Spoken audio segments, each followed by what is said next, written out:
Kamusta kayo mga boss? Kamusta sa lahat ng mga lehitimong willing mapagod sa abroad? So ayan mga boss, meron na naman tayong katanungan mula sa ating isang follower kay Boss Ricky Sarsa. At ang katanungan ni Boss Ricky Sarsa, kung magkano daw ba yung bahay dito sa Italy at kung makakakuha ka daw ba kahit minimum wage lang yung sinasahod mo dito sa Italy. So ayan mga boss, sasagutin natin yung katanungan ni Boss Ricky para malinawan siya doon sa concern niya mga boss. Gigising, trabaho, matutulog at gigising. Trabaho, matutulog kung ito ay iisipin.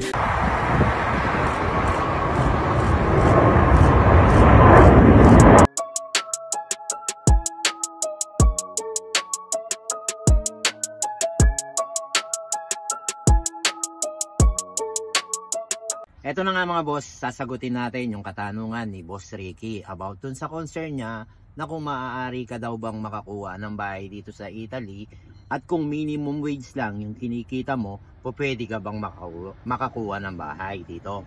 So yan Boss Ricky, sasagutin natin ng malinaw itong katanungan mo dahil siguro kaya mo to tinatanong because you want to get your family in the future, no, as a petition. So sasagutin natin to para magkaroon ka ng tamang information. Okay, ganito yon Boss Ricky. Sa pagkuha ng bahay dito sa Italy, depende yon sa afford mo na bahay. Kasi maraming klase ng bahay dito sa Italy. Depende yon sa sukat o sa laki ng kukunin mo. Okay, so kung may pamilya ka sa Pilipinas at balak mong magpetisyon, halimbawa ang asawa mo at ang dalawang anak mo, so dapat yung bahay na kukunin mo pasok dun sa requirements na pang-apat na katao. Okay, Boss Ricky? At paano ba kumuha ng bahay dito sa Italy? So siyempre unang-una doon, dapat meron kang sapat na pambayad dun sa bahay na kukunin mo. Dapat afford mo yung monthly rent mo dun sa bahay na yon. At ano ba yung kailangan mo bago ka makakuha ng bahay dito? So kailangan bago ka makakuha ng bahay dito sa Italy, Boss Ricky, legal residence ka ng Italy. Meaning, meron kang mga legal documents. Kakailanganin mo yon sa pagkuha mo ng sariling bahay mo dito sa Italy. Kaya kung undocumented ka, pagpupunta ka dito sa Italy, hindi ka pa pwedeng kumuha ng sarili mong bahay. So, yung mga ibang kapatid nating OFW na naglilipatan dito, ang ginagawa nila is nagre-rent sila ng mga bed space. At syempre boss, para dun sa tanong mo kung magkano ba, yun na may nakadepende kung gaano kalaki yung kukunin mo na bahay dito. So yung mga bahay dito nagre-range ng 700 to 1,000, 1,200, 1,500. So depende yon sa laki ng makukuha mong bahay. So yung ibang mga kababayan natin dito, ang sistema nila, kukuha sila ng malaking bahay at ang ginagawa nila para may makatulong sila sa pagbabayad ng renta, kumukuha sila ng mga borders. So yun yung diskarte ng ibang mga kababayan natin.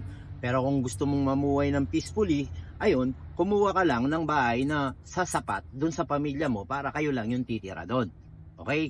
So yun.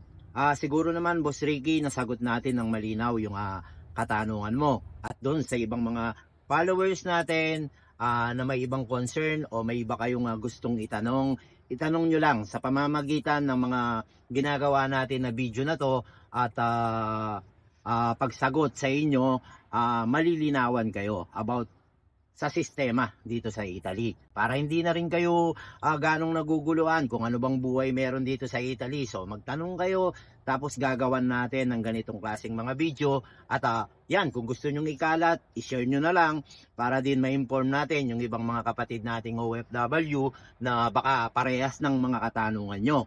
So yun Boss Ricky, yun yung sagot sa mga tanong mo. At saan ka man bansa naroroon, mag-iingat ka palagi. At kung nagbabalak ka na lumipat dito sa amin, sa Italy, malugod ka naming tatanggapin dito. Pero pagdesisyonan mo ng maayos, pag-isipan mo ng maayos yung magiging desisyon, magiging plano mo sa buhay na lilipat ka dito sa amin. So kami naman dito, mababait naman yung mga tao dito sa Italia. Maraming mga Pilipino dito yung handang tumulong sa ating mga kababayan na OFW. So dito rin sa Italy mga boss, meron din silang mga pabahay dito. Pero yun, pag-usapan na lang natin sa mga susunod na vlog natin. Itong gobyerno ng Italy, namimigay din to ng mga pabahay sa ating mga OFW o sa iba pang mga ibang lahi na nagtatrabaho dito. So nagbibigay sila, hindi naman libre, may babayaran ka pero hindi na malaki yung babayaran mo. At ayan mga boss, maraming salamat sa patuloy na pagsuporta nyo. Medyo dumadami na yung sumasama sa atin dito sa mga lehitimong willing mapagod sa abroad. Siguro marami na rin yung nai-encourage natin na maging masipag, kaya sinasamahan tayo dito. Kaya kung gusto mong maging masipag at ma-motivate sa bawat paggising mo sa umaga, pagpasok sa trabaho, sisipagin ka. Ayan, samahan mo kami dito. Kaming mga lehitimong willing mapagod. Tuloy-tuloy lang sa pag-follow at doon sa mga gustong mag-subscribe, pwede na kayong mag-subscribe dito sa atin. At kung may iba pa kayong katanungan, ibato nyo yan sa comment section at susubukan natin na masagot sa abot ng ating makakaya. Mag-iingat kayo palagi mga boss. See you on next vlog. God bless you all. Like, follow, share,